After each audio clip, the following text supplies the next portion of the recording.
गांव के बाहर एक पहाड़ी पर एक महल खड़ा था, पर यह कोई महल नहीं था, यह खंडहर था। दीवारें टूटी हुई थीं, छतें गायब थीं और हवा में एक भयानक ठंडक थी। कहते हैं कि वहां एक राजकुमारी रहती थी, बहुत सुंदर। एक दिन उसके प्रेमी की युद्ध में मृत्यु हो गई। दुख में डूबी राजकुमारी ने महल की दीवारों के भीतर खुद को बंद कर लिया और फिर कभी नहीं देखा गया। ग्रामीणों का कहना था कि उसकी आत्मा अभी भी वहां भटकती है, अपने प्रेमी की तलाश में। सालों से कई लोगों ने महल में प्रवेश करने की हिम्मत की थी। कुछ जिज्ञासा से प्रेरित थे, अन्य साहस से, लेकिन कोई भी खाली हाथ नहीं लौटा। जो बच गए वे अपनी कहानियां लेकर आए, ठंडी हवा की कहानियां, कानों में फुसफुसाते हुए, और एक अकेली पीड़ा भरी आकृति जो दीवारों के भीतर भटकती है। महल एक निषिद्ध जगह बन गया, जिसे स्थानीय लोगों ने त्याग दिया और समय के साथ भूल गया। एक दिन एक अजनबी गांव में आया। उसका नाम महेश्वर था और वह एक तांत्रिक था। उसकी आंखें ज्ञान और शक्ति की गहराई रखती थीं। उसकी उपस्थिति में एक शांति थी जिसने लोगों को आकर्षित किया। महेश्वर को गांव के बारे में पता चला। उसने राजकुमारी और उसके दुखद भाग्य के बारे में सुना। उसने महल के चारों ओर घूमने वाली ठंड, भारी हवा को महसूस किया। वह जानता था कि उसे क्या करना है। ग्रामीणों ने उसे चेतावनी दी। उन्होंने कहा, महेश्वर जी, आप उस महल में नहीं जा सकते, यह एक शापित जगह है। महेश्वर ने शांति से उत्तर दिया, डर एक भ्रम है, मुझे इस आत्मा को शांति खोजने में मदद करनी चाहिए। उसके शब्दों में एक शक्ति थी जिसने ग्रामीणों को आशा की एक झलक दी। वे जानते थे कि महेश्वर कोई साधारण व्यक्ति नहीं था। उनके पास एक उपहार था, इस दुनिया से परे एक समझ थी। उन्होंने प्रार्थना की कि वह सफल हो, कि वह राजकुमारी की पीड़ा को समाप्त कर सके। सूरज डूबने के साथ ही महेश्वर महल की ओर बढ़ा। हवा ठंडी हो गई, मानो उसे चेतावनी दे रही हो, लेकिन महेश्वर डरा नहीं। वह अपने मंत्रों का जाप करता रहा। उसका मन शांत और स्थिर रहा।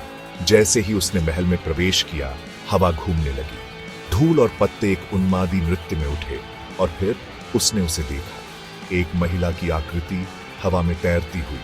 उसका चेहरा दुख और लालसा से भरा था। ये राजकुमारी थी, उसकी आत्मा दुनिया के साथ बंधी हुई थी। महेश्वर ने अपनी हथेलियों को एक साथ जोड़ा और झुका। शांति बनो, उसने कहा। उसकी आवाज शांत लेकिन दृढ़ थी। तुम इस दुनिया में और नहीं हो, तुम्हें जाने देना चाहिए। आकृति गरजी, महल की दीवारें उसके क्रोध से कांप उठी। मैं नहीं जा सकता, यह चिल्लाई, जब तक मैं अपने प्यार के साथ नहीं हो जाती। सेक्शन 4, अतीत का बंधन। महेश्वर जानता था कि उसे राजकुमारी की पीड़ा का कारण समझना होगा। उसने अपनी आंखें बंद कर लीं। अपने दिमाग की नजर से अतीत में झांकते हुए उसने राजकुमारी और उसके प्रेमी को देखा। उनकी खुशी पूर्ण और अटूट थी। फिर उसने युद्ध देखा, प्रेमी का पतन, राजकुमारी का दिल टूटना।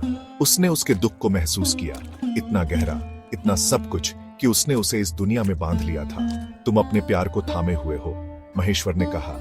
उसकी आंखें अभी भी बंद हैं, लेकिन मृत्यु जीवन का एक हिस्सा है। जैसे सूरज हर दिन डूबता है, वैसे ही जीवन का अंत भी होना चाहिए। आकृति हिल गई, उसका रूप धुंधला और अस्थिर हो गया। लेकिन मैं उसके बिना नहीं रह सकती, यह रोई। तुम्हें नहीं करना होगा, महेश्वर ने धीरे से कहा। तुम्हारा प्यार इस दुनिया से परे है। यह एक ऐसी सीमा है जिसे मृत्यु भी नहीं तोड़ सकती। सेक्शन 5, मुक्ति का मार्ग। महेश्वर ने अपने हाथ उठाए। उसकी उंगलियां जटिल पैटर्न में चल रही थीं। उसके होठ मंत्रों को बोलते रहे। उसकी आवाज शक्ति और करुणा से गूंज रही थी। महल के भीतर एक कोमल हवा चली, मोमबत्तियां टिमटिमा गईं और राजकुमारी की आकृति एक ईथर प्रकाश में स्नान कर गई। जैसे ही उसने देखा, उसका दुख कम होने लगा।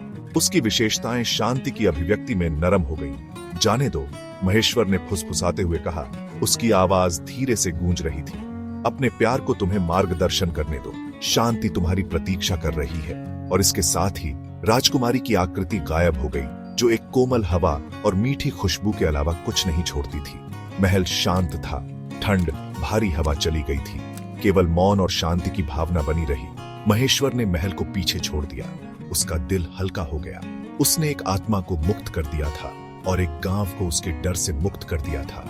ग्रामीणों ने देखा उनके चेहरे आशा और विस्मय से भरे हुए थे।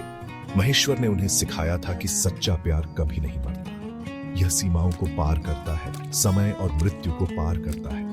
उन्होंने यह भी सीखा था कि क्षमा स्वयं और दूसरों के लिए आंतरिक शांति प्राप्त करने की कुंजी है। और इस प्रकार खंडहर महल अब प्रेतबाधित नहीं रहा, बल्कि प्रेम, हानि और सबसे बढ़कर मुक्ति की कहानी का प्रमाण बन गया।